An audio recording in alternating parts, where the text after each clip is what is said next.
tireless work that you never see, but you've been a great leader on this, as well as my other colleagues. Folks, let me put this in perspective for you.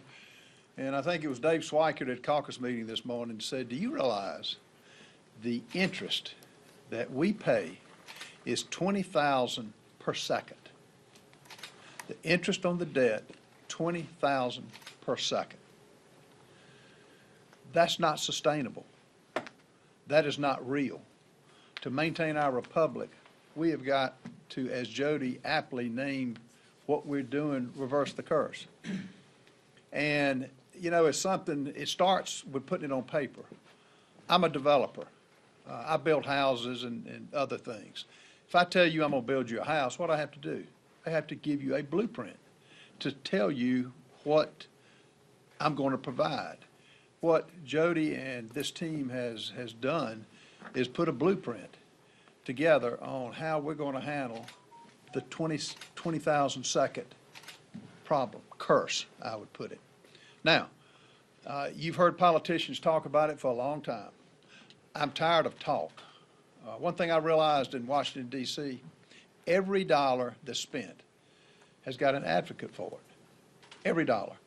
Now, is this going to be easy to meet? No. What is it going to take? I'm going to use the C word. It's going to take courage.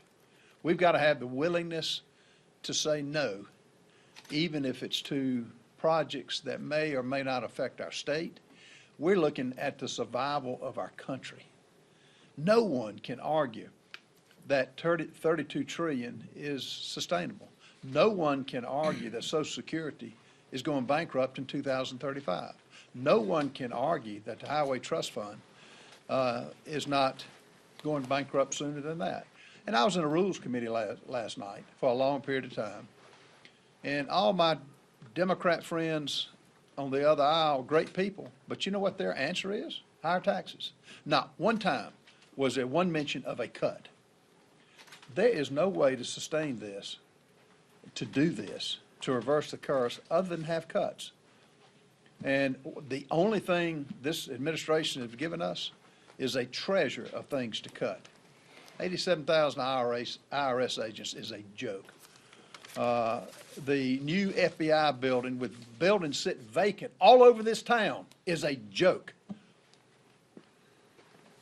The Green New Deal, so many things which is crony capitalism, is a joke.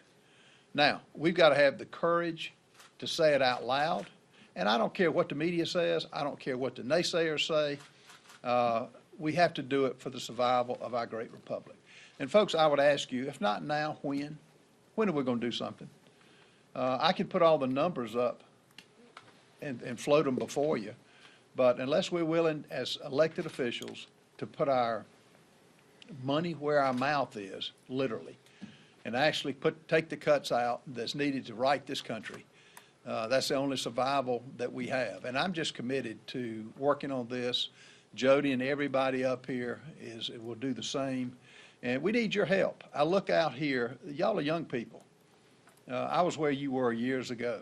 You ought to be concerned. It ought to make you mad about what's happening to this country. And it's not Democrat, it's not Republican.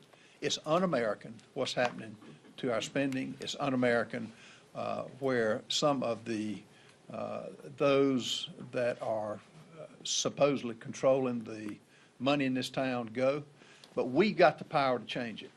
We have got the tools to do it. The issue is, do we have the will and do we have the courage? I think we do. I think there's no greater time than today. And I look forward to working on it with members as the markup goes tomorrow and putting something before you. Is it perfect? No. Nothing's perfect. But it gets us on a path of sustainability. Help us get the word out. And Jody, again, thank you for all that you've done and will do for this. Thank you, Ralph. Thank you, Ralph. Well said. One of my closest friends, and we came in together in the 115th. We served on